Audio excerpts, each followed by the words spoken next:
성도 여러분 안녕하세요. 엿새 동안 수고 많으셨습니다.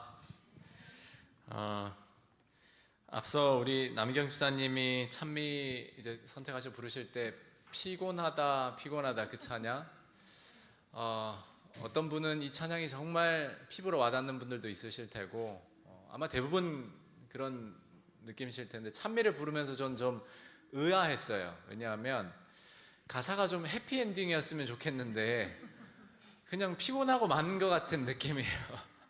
몇 리가 남았을까요? 몇 리가. 사실 서두에 이런 이야기를 꺼내는 것은 지난 한 주간 정말 피곤한 일들이 우리 새천사 교회도 많았기 때문입니다. 안식일 오후에 아시는 것처럼 김금현 집사님 자택에 화재가 나서 집이 전소되는 참 큰 아픔이 있었고, 여전히 그 피해 회복을 위해서 아마 가족들이 노력 중이고, 또 저희도 함께 마음을 모아야 될 줄 압니다. 그리고 주중에 수방사를 통해서 문영희 집사님 이제 투병하시는 일산의 국립암센터에 다녀왔는데, 집사님의 믿음은 흔들림 없이 가지고 계신데 육신은 정말 많은 분투를 하고 계시더라고요. 그 모습이 참 안타까움이 있었고, 그럼에도 워낙 믿음을 든든히 가지고 계셔서 오히려 저희가 감동을 받는 순간이었습니다. 여러분들께서 꼭 기억하셔서 기도해 주시고, 지금 호스피스 그 병동을 신청해 두신 상황이에요. 그래서 우리 집사님의 믿음을 붙들어 주시도록 함께 기도해 주시기 바랍니다. 그리고 오늘 또 이제 이미호 집사님께 연락이 왔는데, 김영환 장로님이 그동안 이 치아 치료 때문에 굉장히 어려움을 많이 겪으셨는데, 그것뿐만 아니라 여러 다른 또 신체적인 어려움 때문에 그 병원에 정밀 검사를 좀 받아야 되는 상황이고, 현재 교회를 나오시기가 거의 기력이 부족하신 상황이라고 합니다. 그래서 여러분들께서 김영환 장로님의 회복을 위해서도 또 기도해 주셔야겠어요. 뭐 우리가 연로하신 성도님들, 또 뭐 이경환 장로님, 유병준 장로님, 이나경 집사님, 또 그 외 우리가 기도해야 될 제목이 많은데도 여러분들께서 꾸준히 하고 계실 줄 압니다. 그러나 특별히 문영희 집사님과 김영환 장로님 꼭 넣어주시고, 또 김금현 집사님도 일상을 조속히 회복할 수 있도록 기도해 주시면 좋겠어요. 개인적으로는 저도 지난주에 저희 그 고향 집에 다녀왔는데, 반갑게 이제 인도에서 잠시 휴가를 내서 온 선교사 누나 부부와 이렇게 만나서 즐거운 시간을 보내고 올라왔는데, 그 다음날 저희 아버지도 좀 크게 다치셨어요. 이렇게 농사일을 하시다가 뭐 사다리에서 이렇게 떨어지셨는데 허리가 이렇게 부러지셨다 하더라고요. 그래서 어쨌든 뭐 그것뿐만 아니라 여러분들이 저에게 다 공유하지 못했던 또 여러 피곤한 일들이 있을 겁니다. 사실 피곤이란 말에도 다 담기 힘든 어려움인데, 이 찬미를 부르면서 제가 그게 생각나더라고요. 정말 우리가 피곤한 삶을 살고 있다. 그래서 몇 리가 남았는지 정말 모르겠어요. 어떤 사람은 2033년에 예수님 오신다고 이제 몇 리 안 남았다고 준비하는 사람도 있고, 어떤 사람은 아주 오시려면 멀었다라고 생각하고 또 교회 다니는 사람도 있고. 그러나 분명한 것은 지난 우리 최승선 목사님 설교를 통해서도 들었지만, 현재적인 평안과 기쁨, 예수님과의 관계에서 오는, 말씀 속에서 오는 그 힘과 능력이 없으면 이 피곤한 세상을 우리는 감당할 수가 없습니다. 그래서 저는 차제에 여러분들이, 이번 기 교과가 고린도 전후서잖아요. 정말로 제가 추천드립니다. 이분을 제가 저자를 잘 알아서 추천하는 게 아니라, 이 책은 어쩌면 하나님께서 신약 성서에 주신 책들 중에 가장 우리 피부에 와닿는 권면들로 가득 찬 책이에요. 신약의 사사기서라고도 부를 수 있는 그런 책입니다. 꼭 여러분들께서 책을 구입하시든지, 시조사에 들어가면 2,000원의 PDF를 팔아요. 요즘은 전자책으로. 그걸 구입하시든지 꼭 함께 교과를 열심히 이번 기 공부해 보시면 정말 유익이 있을 거고, 그래서 이번 3기의 고린도 전후서 교과는 제가 다 맡아서 진행하도록 하겠습니다. 그래서 우리 전도사님이 설교를 맡은 한 달에 한 번 금요일은 전도사님이 앞으로 또 목회 시험도 있고 해서 본인이 원하는 본문 속에서 강해 설교를 할 수 있도록 이제 제안을 했고, 그 주에는 제가 화요일에 하더라도 전체적인 것을 제가 다 교과를 진행할 겁니다. 여러분들이 오늘 이제 개론이니까 늦지 않았어요. 다음 주부터 오늘 개론은 들으시고 이 교과를 공부하시면 됩니다. 좀 소두의 말이 길어지지만 이번 기부터 교과 디자인이 또 안에 내용 바뀌었어요. 이 디자인 컨셉 단순해졌습니다. 굉장히 제가 볼 때는 만족스러워요. 단순하게 한쪽 면에 이제 전체적인 내용 그리고 성경 텍스트 중심으로 깔끔하게 바꿨습니다. 좀 지저분한 표현은 좀 죄송스럽지만 전에는 좀 많았어요, 여러 가지가. 그런데 더 단순해졌고 너무나 좋은 책이고 제가 좋아하는 성경책입니다. 고린도전후서. 여러분들과 함께 공부하길 원하니까요. 아마 교과를 추가적으로 주문할 수 있을지 없을지는 모르겠어요. 서예에 요즘은 이걸 넉넉히 만들지 않기 때문에. 그러나 필요하신 분들 꼭 주문하셔서 성경 이 책으로 좀 만지면서 공부하시기를 좀 부탁드립니다. 하나 더 강조하자면 내일 우리 성찬 예식이 있어요. 여러분들께서 몸과 마음을 잘 구별해 주시고 거룩하고 은혜로운 예식 될 수 있도록 정시에 오셔서 잘 진행해 주시면 감사하겠습니다. 그래도 우리 함께 인사하고 시작할까요? 피곤한 세상 사시느라 정말 고생 많으셨습니다. 하늘까지 함께 갑시다. 우리 인사 나누면 좋겠습니다. 네, 하늘까지 함께 갑시다. 네. 지난주에 우리 최승선 목사님이 아주 실제적인 피드백을 주고 가셨어요. 너무나 좋다. 그런데 기계적이지 않았으면 좋겠다.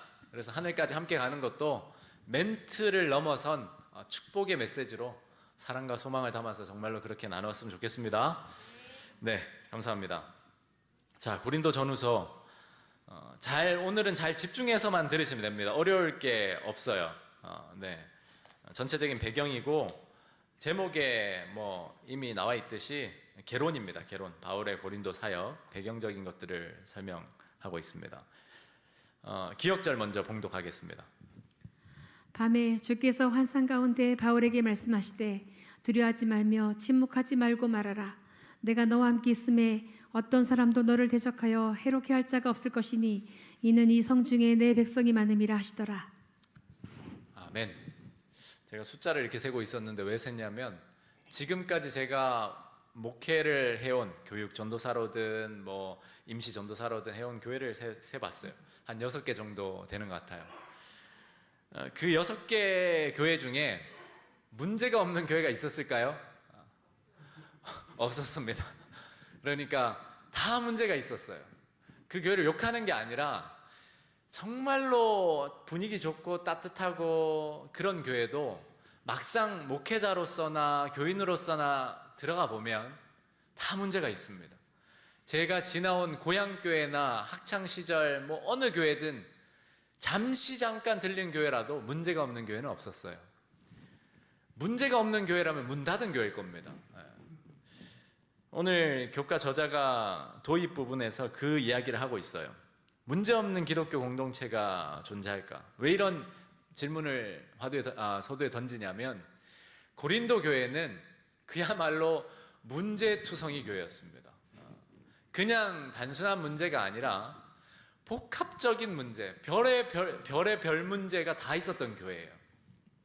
우리가 보통 초기 교회라고 하면 사랑과 또 영성이 충만한 교회라는 이미지를 가지고 있잖아요. 그래서 우리가 초기 교회로 돌아가야 됩니다 라고 이야기를 하는데 초기 교회로 돌아가면 정말 큰일 납니다. 고린도 교회 기준이라면 난리도 아니에요 정말. 그럼에도 그 초기 교회에는 그 말씀에 대한 진지함, 성령의 충만함은 분명히 있었어요. 그러나 그런 교회라도 문제가 없진 않았습니다. 바울이 고린도 교회에 이를테면 담임 목사님, 교회를 이제 세웠죠. 거기에서 오랜 기간 목회를 한다기보다 교회를 세워 나가서 이제 떠났는데 자기가 세운 그 교회에 좋은 소식만 들려왔던 게 아니라 별의별 문제가 서신으로든 사람을 통해서든 너무나 많이 들려왔어요. 그래서 바울이 거기에 대한 대답을 기록한 편지가 바로 우리가 공부하는 고린도 전서, 처음에 써서 전서, 후에 써서 후서. 물론 고린도 전서 후서를 잘 읽어보면 바울이 이전에도 서신을 썼나 본데라는 단서를 발견해요. 그래서 실제로 정경이라고 하는 이 성경에 포함된 서신은 고린도교에 보낸 서신은 두 편의 서신이지만 실제로 바울은 한 4편 이상의 서신을 주고받았던 것으로 우리가 추측할 수 있어요. 어쨌든 문제없는 교회는 없는데 고린도는 심각했습니다. 그런 고린도 교회를 세우고 섬겼던 바울, 어떻게 목회했을까? 그 핵심은 예수 그리스도의 십자가였습니다. 여러분, 교회는 예수님이 일하시는 대로 따라하면 성공할까요? 제가 덫을 놓은 거예요. 아멘이기도 하지만 따라한다고 잘 되지 않습니다. 일단 기본적으로 예수님을 따라하는 게 쉽지 않아요. 밤새 여러분 매일 철야기도 하시고 뭐 먹지도 않으시고 다 전도하러 다니시고 그거 어떻게 그렇게 합니까? 따라만 할 수 있으면 저는 성공한다 믿어요. 근데 일단 예수님을 100% 따라한다는 게 쉽지 않고 흉내는 낼 수 있지만 교회의 어떤 사업과 사역이 성공하기 위해서는 예수님을 따라하는데 뭐가 결정적인 단서가 달려있는 게 아니고 예수님이 일하시게 하는데 성패가 달려 있습니다. 그러니까 교회가 부흥하려면 예수님을 따라하는 것도 따라하는 거지만 먼저는 예수님이 일하시게 해야 합니다. 실제로 제자들은 예수님과 함께 동행하면서 예수님이 일하시는 것을 보고 배웠어요. 그러면 우리는 이제 예수님이 일하시는 걸 직접 보고 배울 수가 있을까요? 없을까요? 생각을 잘하면서 대답하셔야 돼요. 정신을 차리셔야 합니다. 예수님이 일하시는 것을 직접 보고 경험하면서 배울 수 있는가 없는가? 배울 수 있습니다. 단순히 예수님이 일하셨던 것만 보고 따라한다면 이건 너무나 불리한 게임이에요. 분명히 예수님은 성령을 통해서 오늘날 우리와 더 친밀하게 함께 하시겠다 약속하셨어요. 그러니까 제자들과 물론 눈으로 보는 예수님은 볼 수 없지만 제자들처럼 우리 마음에 오신 성령을 통해서 예수님과 함께 동역할 수 있고 분명한 것은 예수님이 먼저 일하시도록 해야 합니다. 그런데 이 개념이 굉장히 추상적이에요. 예수님이 일하시게 한다는 말은 말씀이 일하게 한다는 말과 똑같은 말이에요. 왜냐하면 말씀이 육신이 되어 우리 가운데 거하시거든요. 저는 이 말씀을 히브리서 4장 12절 말씀을 굉장히 요즘 많이 되뇌이는데 하나님의 말씀은 살아있대요. 여러분 살아있다라는 게 어떤 의미인지 잘 아시죠? 다 살아있다라는 건 생명이라는 거잖아요. 살아있다라는 건 애벌레처럼 꿈틀꿈틀 이런 것도 살아있는 거지만 여기서 말하는 살아있다는 건 인격적으로 능력을 가지고 일하는 그런 활력이 있다는 말이거든요. 그러면 이 말씀은 말씀이신 예수님이 여전히 말씀을 통해서 살아계시다라는 거.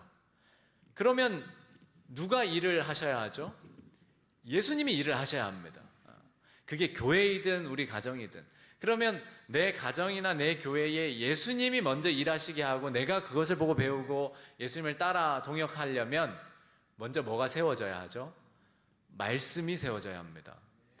지난주 저는 전반기 주말 부흥회, 물론 전반기 주말 부흥회죠.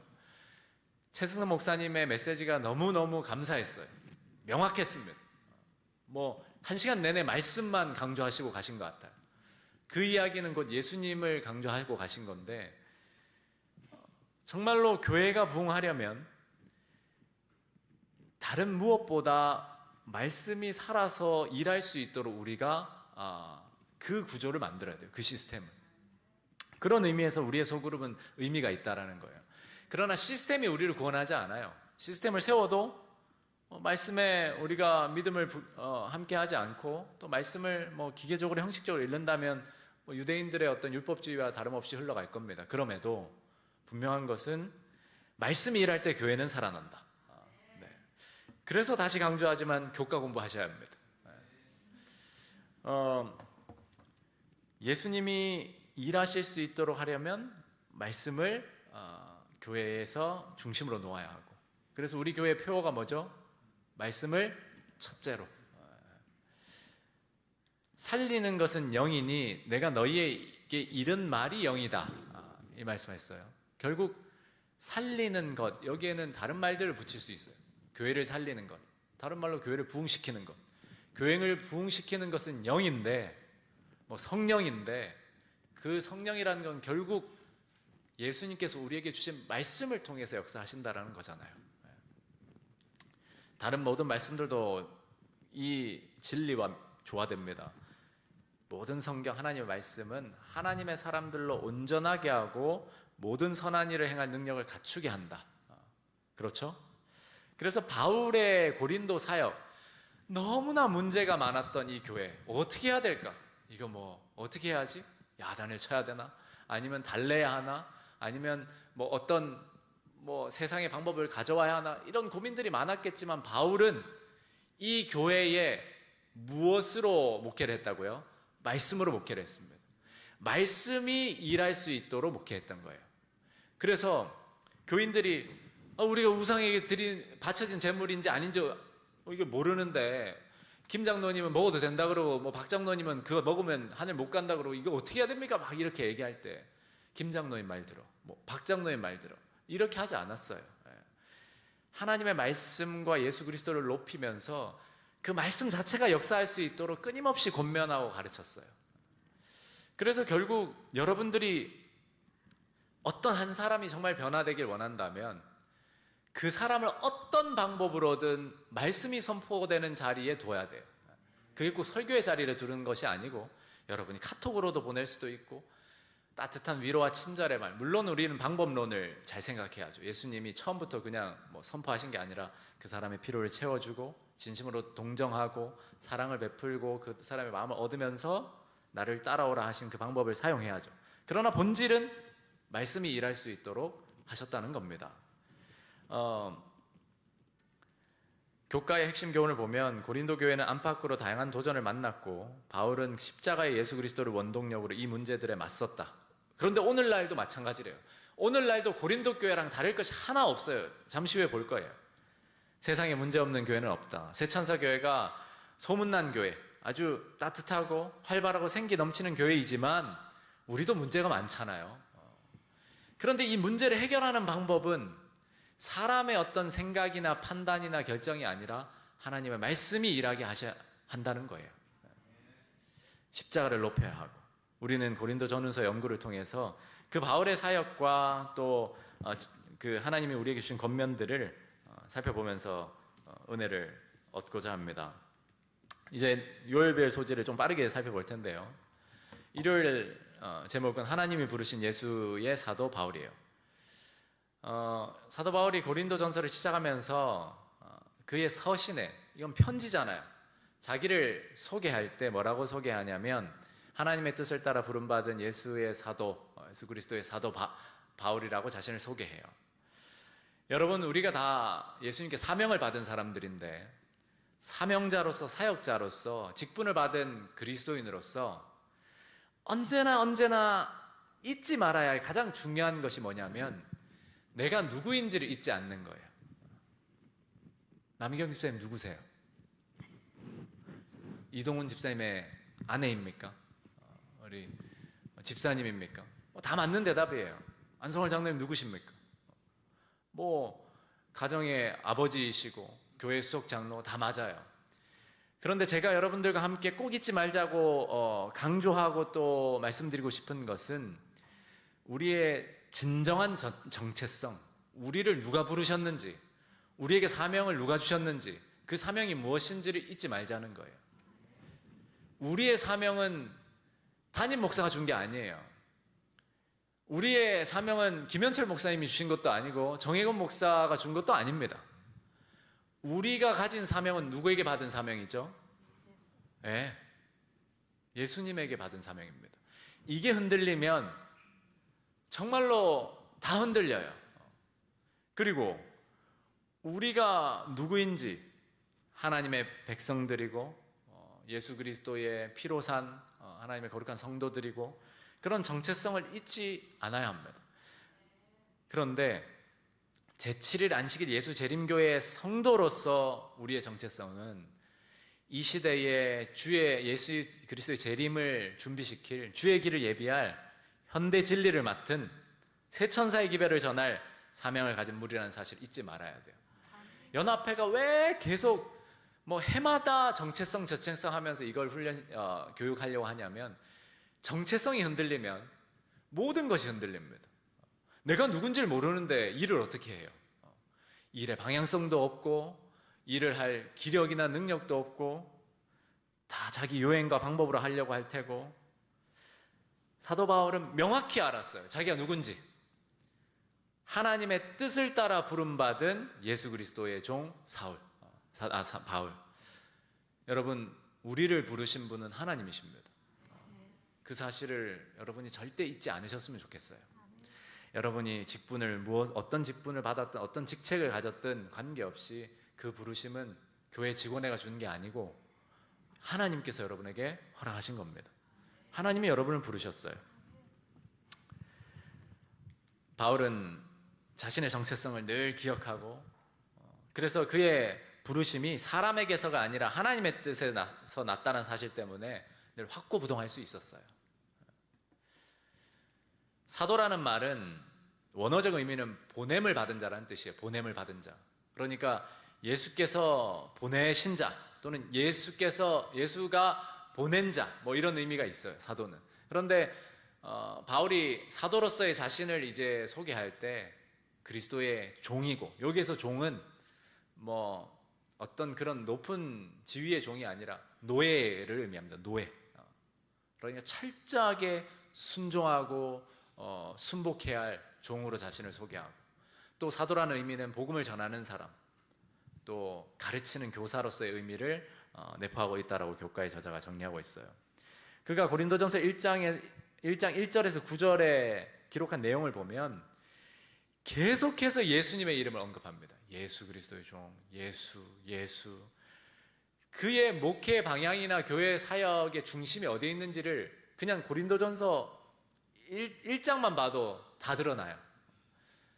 여러분 지난주에 주말 부흥회 최승선 목사님 설교 한 편 들었지만 이 목사님의 목회 철학이 어디에 있는지 그냥 다 드러나잖아요.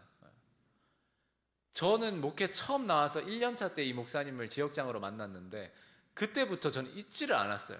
저희 후배들한테 목회 강의나 이런 기회가 있어서 권면할 때는 늘 결국 다 설교의 결론은 말씀 읽고 기도하자는 거예요. 아무리 엄청난 설교를 해도 결국 결론은 거기에 있어. 이걸 강조했던 내용을 기억해요. 사도 바울이 고린도 서신에 무슨 말을 하려고 하는지는 이미 1장에서 다 결론이 나 있어요. 예수님입니다. 예수님. 그 예수님을 우리에게 적용한다면 말씀이고, 그렇죠? 관계로서 적용한다면 말씀과 기도고, 또 사명으로서 전도한다면 전도고, 그렇게 정리할 수 있는 거예요. 그래서 교과 저자는 이런 표현을 썼어요.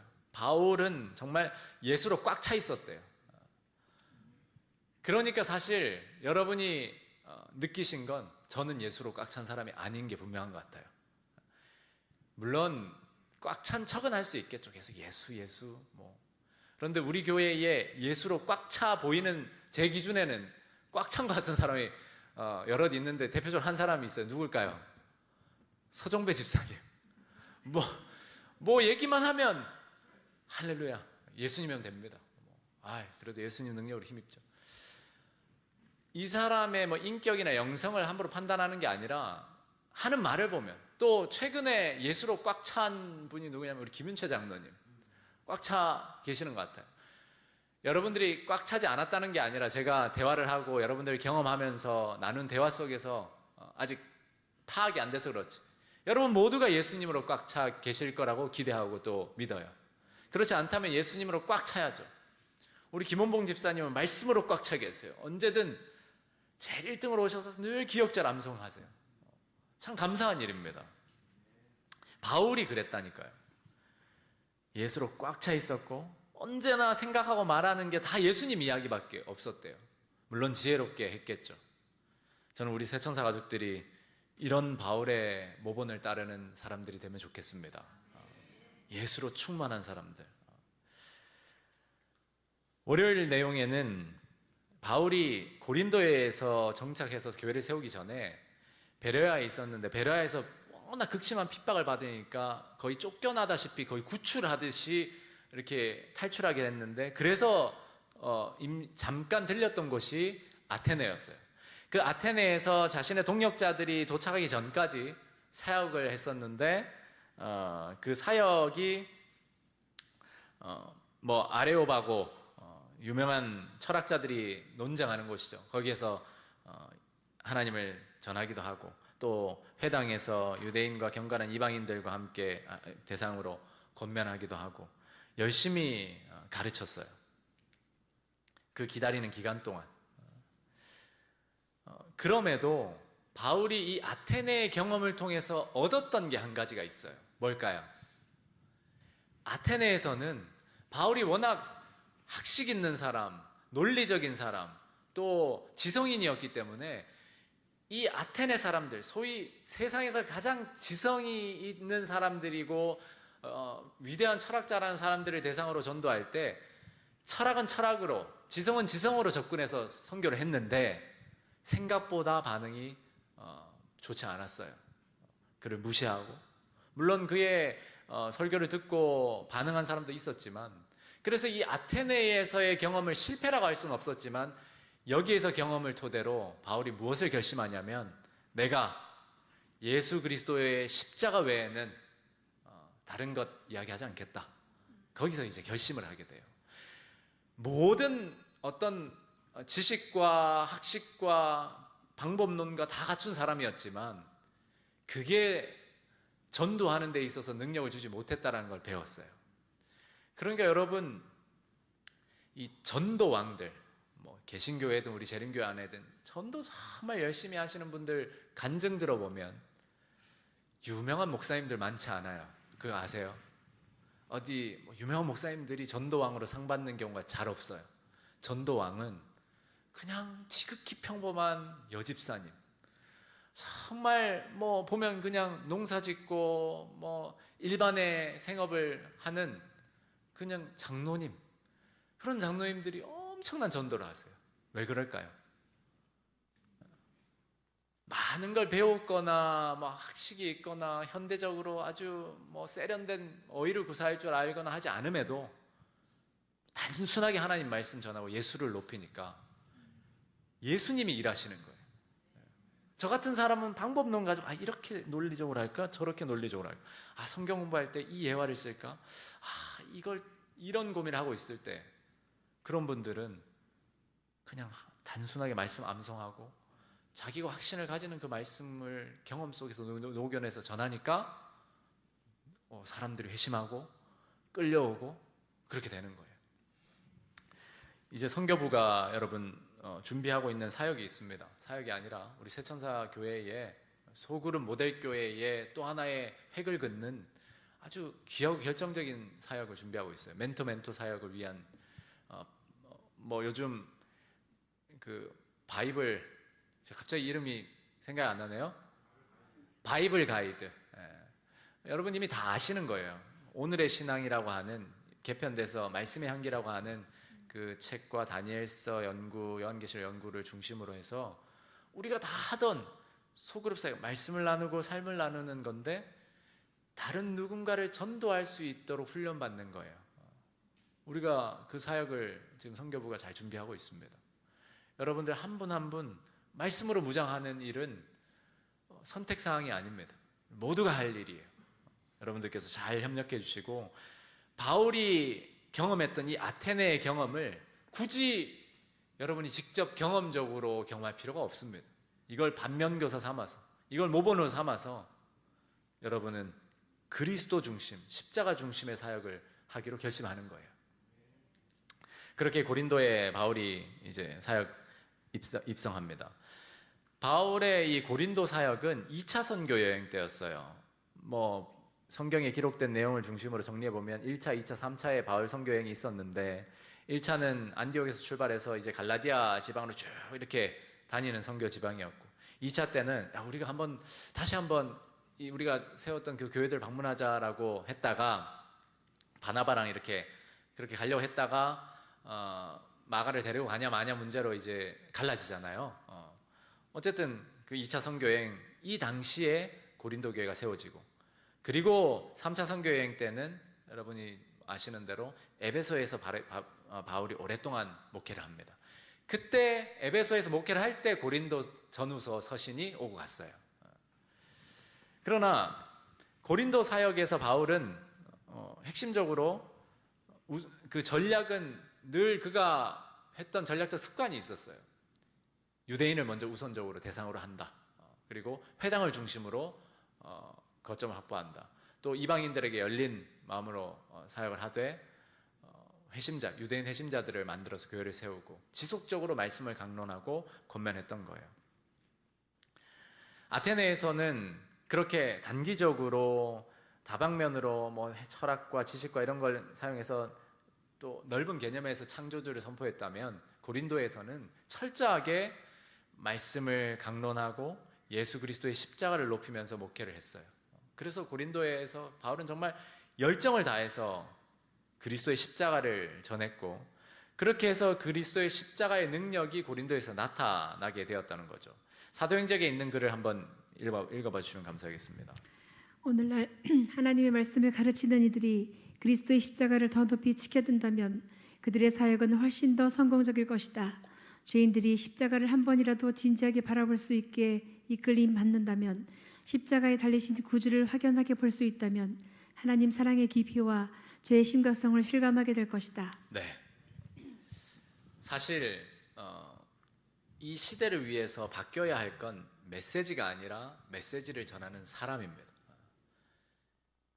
늘 하나님이 우리에게 전하라고 하시는 메시지는 같아요. 영원한 복음이에요. 물론 시대적으로 그걸 전하는 통로의 어떤 브릿지 역할, 그런 것들은 다양하게 연구하겠지만 늘 한결같은 복음의 메시지가 흘러가야 돼요. 그런데 그걸 전하는 사람이 변화되지 않으면 능력이 있지 않아요. 순전한 말씀이 전해져야 하기 때문에. 그래서 우리도 이참에 또 강조하지만 이 교과 제대로 한번 공부해서 고린도 전후서를 공부하자는 게 아니라 말씀을 공부하고 말씀이 우리의 삶의 중심이 되게 하는 한계가 되면 좋겠다. 사실 지난 2기에서 저자가 13주 동안 강조했던 게 성경 공부해야 된다, 기도해야 된다였거든요. 이제는 그걸 진짜로 해보자는 거죠. 화요일 내용으로 넘어가 보면 고린도에 관한 시대적 배경, 도시 고린도에 대해서 잠깐 소개하면서 저자가 계속 글을 이어가고 있어요. 기원전 146년에 로마에 의해서 완전히 파괴됐던 도시이지만 로마 황제 율리우스 카이사르가 로마의 식민지로 재건하면서 아주 부흥하는 도시였어요. 그 무역으로도 두 개의 핵심 항구를 보유했었기 때문에 해상 무역의 심장부였고 어떤 의미에서는 아테네보다 훨씬 더 또 빛을 봤던 그런 도시였어요. 바울이 고린도로 갔던 이유는 하나님의 인도하심도 있었고 또 바울의 기도 가운데, 그가 생각한 가운데 전략적으로 고린도의 사역지를 세운 겁니다. 그런 요소들 때문에 무역의 중심지가 되었었고 정말 활발한 그런 곳이었기 때문에 오히려 복음이 더 세계로 전파될 수 있으리라는 그런 계산을 바울이 했던 거예요. 그러나 그런 전략적 요충지가 한편으로는 오히려 위협의 요소들도 많았던 거예요.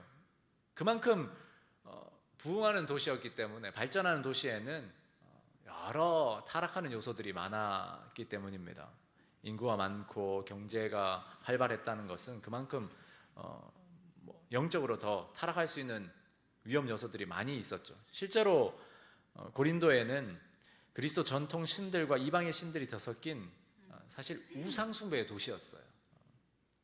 대표적으로 아폴로, 아테나, 아프로디테 그런 신들을 위한 신전들이 있었고, 이집트의 어떤 그런 이교 신앙이 유입되는, 왜냐하면 헬라 철학자들 사상이 많이 들어와 있었기 때문입니다.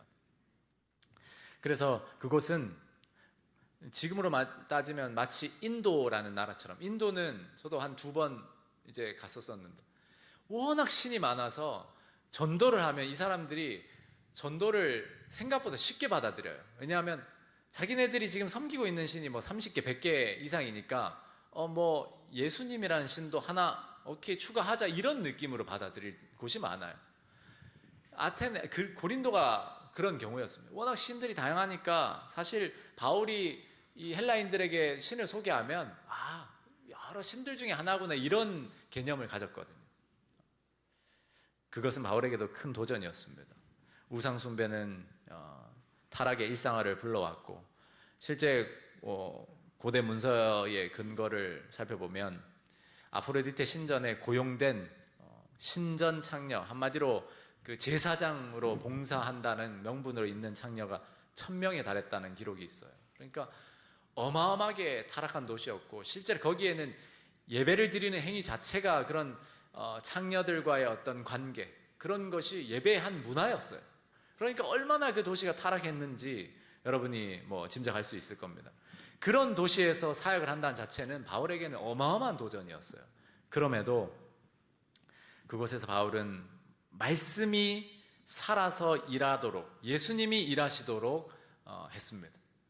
그리고 또 유리한 점이 있었죠. 도시가 발달되어 있었기 때문에 그의 어떤 생업이었던 천막 짓는 일을 하면서 생업을 유지할 수 있었어요. 돈을 벌면서 전도를 할 수 있었습니다.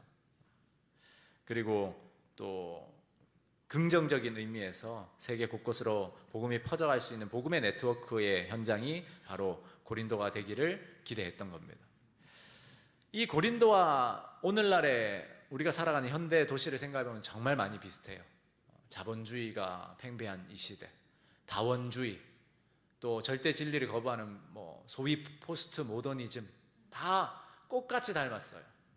그리고 미디어와 또 요즘은 AI 시대 해서 모든 것이 과다하게 이제 성적 대상화되고 또 폭력적이고 또 도덕적인 부분들도 상대주의로 흘러가는 이러한 모습들은 고린도 교회와 오늘날의 현실이 너무나 오버랩이 돼요. 그렇다면 결국 바울이 사용했던 방법, 바울의 사역의 핵심, 그것을 우리도 똑같이 배울 필요가 있습니다. 그래서 우리 스스로에게 던져보는 질문은, 오늘날 우리가 현대 고린도에서 어떻게 살 것이고 어떻게 복음 사명을 감당할 것인가를 이 고린도 전후서를 연구하면서 배워보자는 것이죠. 생각보다 바울의 고린도 사역은 결실이 많이 없었습니다. 없어 보였어요. 인간적인 눈에서 보면. 그가 쏟아부었던 에너지를 생각한다면 사실 상실할 만큼, 상실감이 들 만큼 없어 보였어요. 그래서 바울이 상실감을 가지기도 했고 또 두려움을 가지기도 했는데, 그것보다 더 힘들었던 것은 단순히 열매가 없는 것뿐만 아니라 끊임없이 바울을 헐뜯고 비방하고 핍박하고 방해하는 그런 사람들이 있어 왔다는 겁니다. 그래서 바울이 내가 약하고 두려워하고 심히 떨었다라는 그런 고백을 해요. 이 위대한 사도가. 그때 예수님이 주신 말씀이 바로 우리가 읽었던 기억절입니다. 우리가 읽었던 기억절 내용 한번 다시 읽어볼까요? 두려워하지 말며 침묵하지 말고 말하라.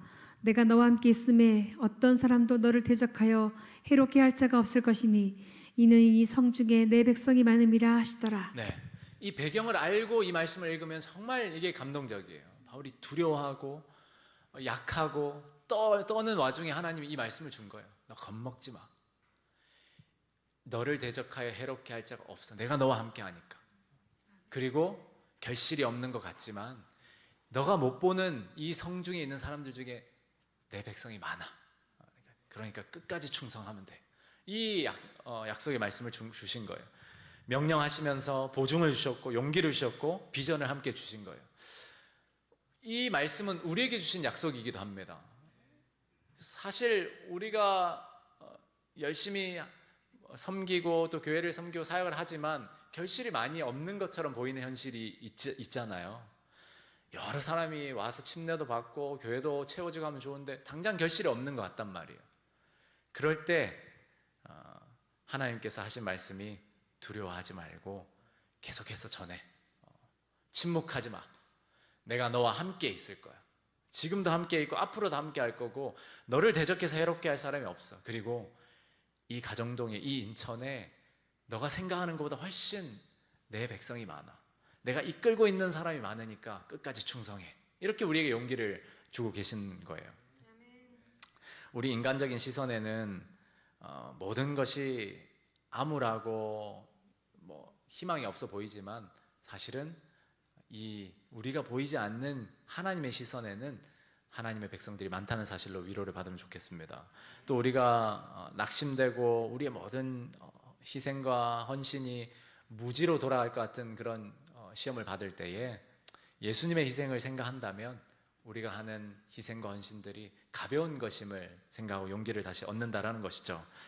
목요일 내용, 마지막 이제 내용을 보시면 바울이 3차 선교행, 그러니까 고린도 사역을 잘 마치고 교회를 세워두고 떠나와서 3차로 선교하면서 에베소에 있을 때 고린도 교회 소식이 들려와요. 지난주 최순서 목사님이나 이윤경 사모님은 새천사 교회 소식을 보면서 행복해 하셨잖아요. 이렇게 새로운 사람도 많고 교회도 세워졌고 너무 행복합니다. 눈물 흘리면서 감사했는데 그런 소식이 들려왔으면 좋겠는데 바울에게는 전혀 다른 소식이 들려왔던 거예요. 교회가 지금 둘로 쫙 갈라져 있고 사람들이 아주 그냥 서로 물어뜯고 시끄럽고 심지어 교회 안에서 성적으로 아주 문란하게 타락한 사람이 나타나고 난리도 아닙니다. 도대체 어떻게 해야 되나요? 이런 서신이 온 거예요. 앞서 말씀드린 대로 고린도 전후서는 그 서신이 기록되기 전에 이미 바울이 수번 먼저 서신으로 교환했던 내용들이 있었다라는 단서가 고린도 전후서에 들어있어요. 그러니까 읽으면서 이전에 또 편지를 썼다고? 라는 내용이든지 전서에 없던 내용을 언급하고 있는데 라면 이런 맥락이 있다는 사실을 기억하시면 됩니다. 글로의 집 사람들의 보고, 그러니까 고린도 교인이 직접 찾아와서 서신을 들고 찾아와서 또 상황을 이야기하고 그렇게 전달했는데 파벌 싸움이 있었고 성적 부도덕, 소송, 매춘, 또 우상에게 바친 재물 문제, 그릇된 부활 개념, 또 예배 때 몸가짐 읽어보면 지금도 다 있는 거예요. 우리가 다 경험하는 거예요. 이게 먹어도 된다 안 된다, 교회에서 어떻게 이런 거 먹냐, 이거 먹으면 안 된다, 이거 먹어도 되지, 믿음이 중요하지, 예배 때 그렇게 입으면 안 된다, 이렇게 입어야 된다, 예수님 아직 오시려면 멀었다, 당장 오신다, 다 똑같아요. 지금의 문제를 똑같이 경험하고 있었어요. 그런데 그 뿌리를 보면, 이 다양한 문제의 뿌리를 보면 사실 매 한 가지로 요약이 돼요. 서로 간에 경쟁하는 이 인간적인 어떤 이기심, 또 누가 권력을 차지하려고 하는지, 또 재물을 사랑하는 마음, 이 모든 것들을 이제 뿌리에 두고 이런 문제가 벌어졌다는 것이에요. 바울은 이런 고린도 교회에 세상의 관점으로 보는 것이 아니라 복음의 관점으로 이 상황을 보도록 말씀으로 권면을 했던 거예요. 그리고 그리스도 중심으로 예수 그리스도의 십자가를 높이기로 한 겁니다. 여러분, 고린도 교회에 보낸 이 서신, 이 고린도 이야기는 비단 지금으로부터 약 한 2000년 전에 있었던 과거의 역사 이야기가 아니라 똑같이 우리의 이야기입니다. 정말로. 라오디게아 교회의 시대를 살아가고 있지만 실제로 교회의 모습으로는 우리가 다 고린도 교회예요. 우리의 자화상이고, 그러므로 바울이 고린도 전후서를 통해서 권면한 이 내용들을 우리가 잘 귀 기울이면 우리 교회에 정말 큰 부흥이 이르러 오는 역사가 있을 줄 믿습니다. 사도행적의 내용 중 하나인데, 바울의 서신을 통틀어 고린도 전서는 가장 풍성하고 가장 교훈적이고 가장 강력한 서신 중 하나다라는 거예요. 이제 우리는 고린도 교회를 살펴볼 거예요. 이 고린도 교회의 문제를 살펴보면서 늘 이건 우리의 거울이다 라는 사실을 생각하시고, 고린도 교회에 보낸 서신, 이 편지 한 글자 한 글자, 한 장 한 장은 세천사의 교회에 보낸 편지라고 생각하시면 됩니다. 그러므로 이 서신을 함께 우리가 회람하게 될 텐데 성경 공부를 놓치지 마시고 꼭 다음 주에는 미리 공부해서 만나면 좋겠습니다. 그리고 저도 더 열심히 준비해서 우리가 이번 한 기 동안 정말 큰 은혜, 예수님이 우리 세천사 교회에 편지를 보내셨구나라는 확신이 들 정도로 그런 은혜가 저와 여러분들에게 충만하기를 간절히 소망합니다. 네, 오늘 옆 사람과 함께 나눌 주제는 고린도 이 전후서를 연구하는 3기의 태도를 여러분들 결심하시고 또 나누시면 감사하겠습니다. 내가 어떻게 성경 공부를 임할 것인지 또 간단히 결심하시고 서로를 위해서 이렇게 격려해 주시면 감사하겠습니다.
마무리해 주시고요. 제가 기도하고 마치도록 하겠습니다.